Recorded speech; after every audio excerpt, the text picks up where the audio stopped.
విఎన్జే భక్తి ఛానల్ కు స్వాగతం.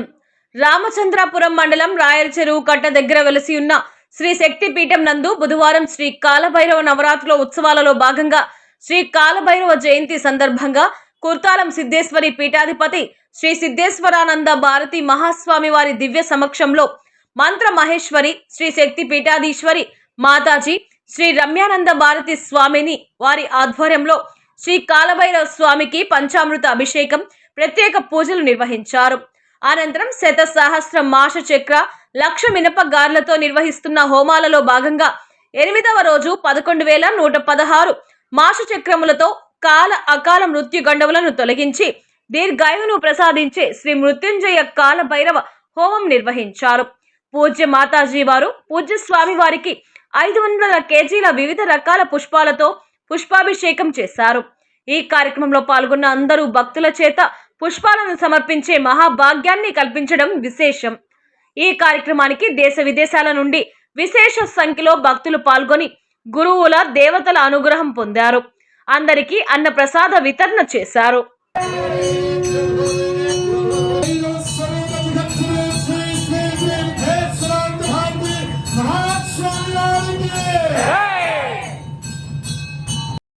శంకరాచార్య మధ్యమ శ్రీ సిద్ధేశ్వర పర్యంత వందే గురు పరంపర. పరమపూజ్యులు పరమహంస పరివ్రాజకాచార్యులు కుర్తాడ శ్రీ సిద్ధేశ్వరి పీఠాధిపతులు శ్రీశక్తిపీఠ వ్యవస్థాపక పరమాచార్యులు నడిచే కాలభైరవులు శ్రీ శ్రీ శ్రీ సిద్ధేశ్వరానంద భారతి మహాస్వామి వారి పాదపద్మములకు వెళుతూ శ్రీ మాత్రే నమః, శ్రీ గురుభ్యో నమః. ఇంకొక 20 నిమిషాలు ఓపిక పడితే అందరూ కూడా స్వామివారి అనుగ్రహ భాషణం విని కాలభైరవ జయంతి రోజున నడిచే కాలభైరవులైనటువంటి సిద్ధేశ్వరానంద భారతి స్వామివారికి పుష్పాలు సమర్పించుకొని ఈరోజు ఇక్కడ ఉన్న వాళ్ళందరిలో కూడా అత్యంత అదృష్టం చేసుకున్న వాళ్ళు ఎవరు?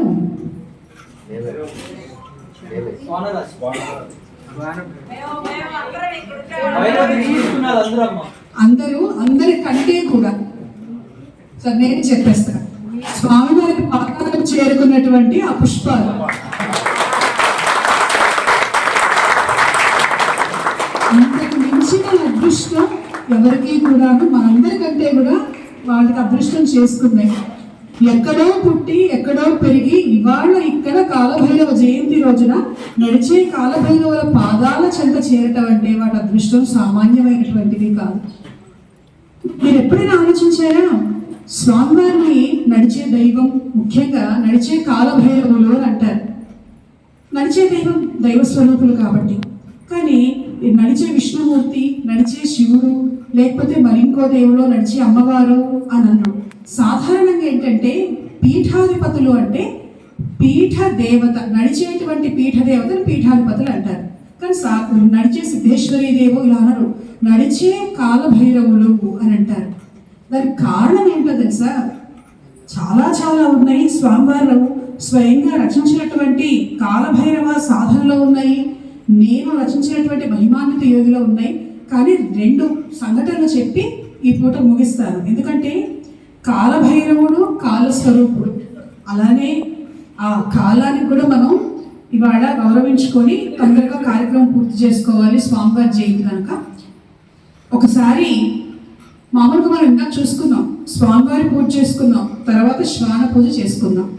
శ్వానుడు అంటే ఎవరు? కాలభైరవుడికి ఏమవుతాడు? ఆయన పక్కన ఉండే ఆయన వాహనం అంటే ఏంటి? మనం ఎక్కడికి వెళ్తే అక్కడికి వస్తుంది, దాన్నే కదా వాహనం అంటాం. మనం ఎక్కడికి కావాలంటే అక్కడికి తీసుకెళ్తుంది, మనం ఎక్కడికి వెళ్తే అక్కడికి వస్తుంది మనతో పాటుగా. అలానే భైరవుడు ఎక్కడికి వెళ్తే అక్కడికల్లా కుక్క, శునకం, శ్వానం అనేటువంటిది వస్తుంది. ఒకసారి స్వామివారు అమెరికాలో సంచారం చేస్తూ ఉన్నటువంటి సమయంలో అక్కడ ఒక చెక్ మీద సంతకం పెట్టారు.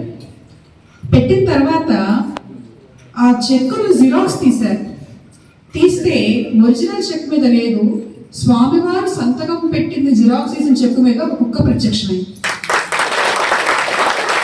ప్రపంచంలో వారు ఏ మూలకు వెళ్తే ఆ మూలకల్లా వారి వాహనం వచ్చి అక్కడ ఉంటుంది. మరొకసారి ఏమైందంటే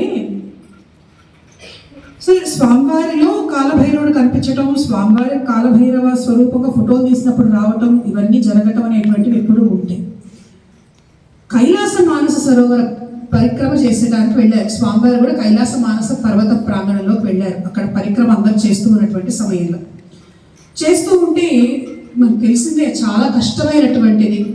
అందరూ కూడా ఆ టెంపరేచర్ తట్టుకోలేరు, పరిక్రమ చేయలేరు. అయితే ఒక ఆమె అక్కడ స్పృహ తప్పి పడిపోయింది.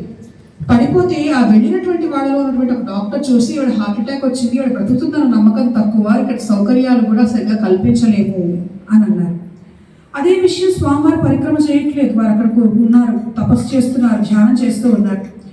ఆ సమయంలో భక్తులు వచ్చి ఇలా మనతో పాటు పరిక్రమకు వచ్చినటువంటి ఒక మహిళకి ఈ స్థితి ఏర్పడింది, మీరే ఎలాగైనా రక్షించాలి అంటే భైరవుడిని పిలుద్దాం, కాలాన్ని శాసించేటువంటి భైరవుడు, మృత్యుంజయ స్వరూపుడైనటువంటి భైరవుడిని నేను ఆవాహన చేస్తాను, హోమాగ్ని జ్వలింపజేయండి అని అన్నారు. హోమాగ్నిని అక్కడ హోమం, అంత చలిలో హోమాగ్నిని జ్వలింపజేశారు.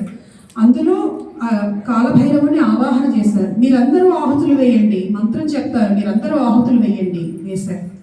వేస్తే ఒక పావు గంట సేపు హోమం అయిన తర్వాత అదిగో భైరవుడు వచ్చాడు, ఆమె కావాల్సింది ఆయన చేస్తానన్నాడు, మీరెవరూ కూడా కంగారు పడకండి. మరొక 10 నిమిషాల్లో ఫోన్ వచ్చింది. ఏమిటి అని అంటే ఆ స్పృహ కోల్పోయినటువంటి మహిళ దగ్గరికి మంచు కొండల్లో నుంచి ఒక నల్లటి కుక్క వచ్చి వాసన చూడగానే నిద్రలో నుంచి లేచినట్లుగా ఆమె లేచింది.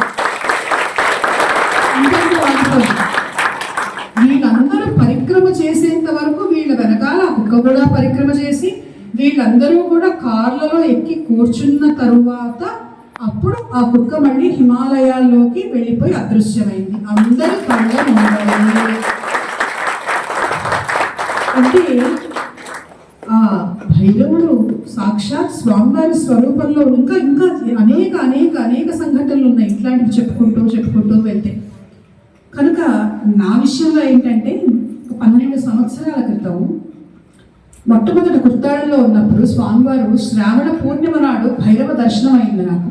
అయ్యి ఆ మంత్రం చెప్పినప్పుడు దీక్ష తీసుకున్న తర్వాత నేను స్వామివారిని అడిగాను, ఎవరు నమ్ముతారు స్వామివారు, నేను ఎప్పుడు మెడిసిన్ పూర్తి చేసి వచ్చాను, నాకు దేవుడు కనిపించేశాడు, చెప్పేశారంటే ఎవరు నమ్ముతారు, నమ్మించాల్సిన అవసరం ఉందా లేదా అంటే నాకు ఉన్నదని అనిపించింది. అయితే నువ్వు ఒక పని చేయి, నువ్వు భైరవుని అడుగు, నీకు ఇచ్చినటువంటి వాడు భైరవుడు, ఆయన బాధ్యత అది, ఆయన అడుగు. అలాగే స్వామివారు అడిగాను. పూర్ణిమ తర్వాత అష్టమి నాడు నుంచి అడిగాను. అమావాస్య రోజు హోమం జరుగుతూ ఉన్నది, అందరి సమక్షంలో హోమం జరుగుతూ ఉన్నది. స్వామివారు అదిగో నువ్వు భైరవుడు ఏదో అడిగావుట కదా, ఆయన చెప్తున్నాడు చూడు, నీకు అందరి సమాధానం చెప్తున్నాడు చూడు. హోమకుండంలో నుంచి ఏదో వస్తువు ఎక్కిరించి బయటపడింది, అది ఏకముఖి రుద్రాక్ష చూడు అన్నారు. చూస్తే ఒక మట్టి ముద్ద, అది కడిగి చేస్తే అందులో నుంచి రుద్రాక్ష బయటపడింది. అంటే స్వామివారు ఎక్కడ ఉంటే అక్కడ భైరవుడు ఉంటారు. మనకు భైరవ అనుగ్రహం త్వరగా కలగాలి అని అంటే నడిచే దైవమైనటువంటి స్వామివారిని తప్పకుండా భైరవ స్వరూపంలో ఆరాధించవచ్చు, కొలవచ్చు, ఇందులో ఎటువంటి సందేహం కూడా లేదు. చివరిగా ఒక మాట చెప్పి ముగిస్తారు. దేవతల అనుగ్రహం కావాలి, ఎలా తొందరగా కావాలి, ఎలా అంటే ఒకసారి హైదరాబాద్లో స్వామివారు ఉన్నప్పుడు ఒక వ్యక్తి వచ్చారు. అతనికి ఒక ఇంక్యూరబుల్ డిసీజ్ ఏదో వచ్చింది. వస్తే స్వామివారు నాకు ఏదన్నా మార్గం చెప్పండి, మంత్రం చెప్తే మీరు ఇచ్చేటువంటి మంత్రంతో దేవతలు వస్తారట కదా, నాకు మంత్రం చెప్పండి. స్వామివారు మంత్రం చెప్పారు, ఇది నాగ మంత్రం చేసుకోను. నేను చేసేసానండి, పని చేయలేదు అని అన్నారు. నేను ఈ పుస్తకం చదివానండి, నాగసాధన, ఈ వ్యాధికి మందులో చాలా మంది చేస్తూ ఉంటారు. స్వామివారు రాసిన పుస్తకాలు తీసుకొని ఇదిగో ఇది దానికి చేసేసుకుందాం చేసే అలవాటు ఉంటుంది జనాలకి. అయితే పని చేయలేదండి అన్నారు. నేను చెబుతున్నాను, ఇప్పుడు నేను అనుమతినిస్తున్నాను, పని చేస్తుంది. నాకు ఈ మంత్రం మీద నమ్మకం లేదండి, అయినా మీరు చేయమన్నారు కాబట్టి చేస్తాను, నేను మంత్రం కంటే మిమ్మల్ని ఎక్కువ నమ్మాను అన్నాడు. సరే ఒకసారి పాము పుట్ట దగ్గరికి వెళ్ళి పాలు పోసుకొని మొదలుపెట్టు. రోజు వెళ్తానండి, కానీ మంత్రం మీద మాత్రం నమ్మకం లేదండి, మీ మాట మీద నమ్మకం ఉన్నదండి. అయితే అతను వెళ్ళాడు, 2 రోజులు వెళ్ళాడు, 3 రోజులు వెళ్ళాడు. 3వ రోజు తర్వాత అతనికి ఒక ఆలోచన వచ్చింది. ఆ మంత్రం పోసే ముందర, మంత్రం చదువుతూ పుట్టలో పాలు పోసే ముందర, నేను సిద్ధేశ్వరానంద భారతీ స్వామి వారు చెబితే వచ్చాను, నువ్వు నా వ్యాధిని ఏం చెయ్యి అంటే మొదలుపెట్టాడు. రెండో రోజు సాయంకాలం వచ్చేటప్పటికి అదే మాట చెప్తూ ఉంటే పుట్టలో నుంచి పాము వచ్చి అతన్ని చూసింది.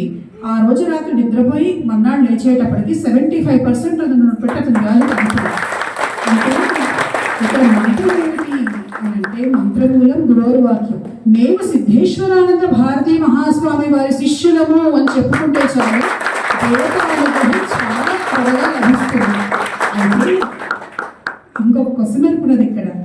మనం వారి శిష్యులం అని చెప్పుకోవడం మాత్రమే కాదు, మనం వారి శిష్యులను వారు కూడా అనుకునే స్థాయిలో మనం ఉండాలి ఎప్పుడూ కూడా. అది మనం ఎప్పుడూ కోరుకోవాల్సినటువంటి కోరిక. అటువంటి మహనీయులు మహాపురుషులు అయినటువంటి సిద్ధేశ్వరానంద భారతీ మహాస్వామి వారి పాదపద్మములకు ప్రణమిలుతూ భైరవ నవరాత్రులు 1,00,000 గారెలతో భైరవ హోమం ఈ 9 రోజుల పాటు కూడా మనం చేసుకుంటూ ఉన్నాం. సామాన్యమైనటువంటి విశేషం కాదు. ఇక్కడ కాలభైరవుడు ప్రతిష్ఠించినప్పుడు రాత్రిపూట పూర్ణిమ ఘడియలు జరుగుతూ ఉన్నాయి. దేవతలందరినీ ప్రతిష్ఠ చేస్తున్నాం. కాలభైరవుడి దగ్గర స్వామిని ప్రతిష్ఠించేటప్పుడు యంత్రం పెట్టారు. ముందర యంత్రం పెట్టిన తర్వాత విగ్రహాన్ని బిగిస్తారు. యంత్రం పెట్టి మీరు చాలా కుక్కల్ని ఇక్కడ చూశారు, కానీ అప్పట్లో పెద్దగా ఏం వచ్చిండే లేవు అక్కడ. అయితే యంత్రం పెట్టంగానే పక్క దేవతల దగ్గరకు వెళ్ళిపోతూ ఉంటే మన వాళ్ళు చెప్పారు అటు చూడండి అని చెప్పి. చూసేటప్పటికి ఒక తెల్లటి కుక్క వచ్చి ఆ భైరవుడిని ఎక్కడైతే ప్రతిష్ఠ చేయబోతున్నామో స్వామివారి యంత్ర శక్తి నిక్షిప్తం చేసి రాగానే వెళ్ళి అక్కడ ఒక నిమిషం కూర్చుంది.